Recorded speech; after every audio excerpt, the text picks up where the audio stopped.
Kyk, dis nou redelijk dis nou wat het is om vry te wees.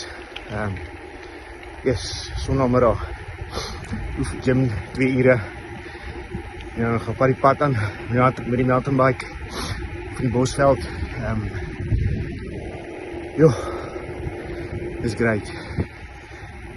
Die wind hier om jou, in jou gesig, jou helmet, om jou lyf.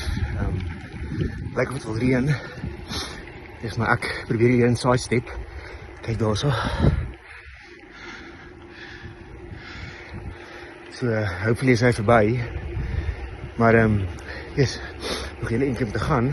Maar om te dink daar was 'n tyd gewees Sondag. Ek gedrink het.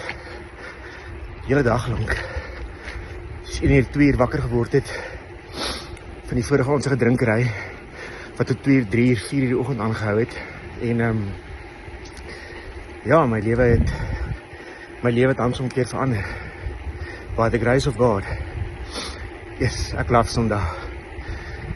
Veral as ek weer ander plekke kan ry en ek sien almal sit daar en drink en goed en hulle moet doen wat hulle wil en ek hoop dat hulle lekker tyd.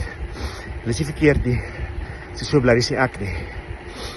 Maar ja, so gaan hy. Nog 'n ver pad voor. Cheerio.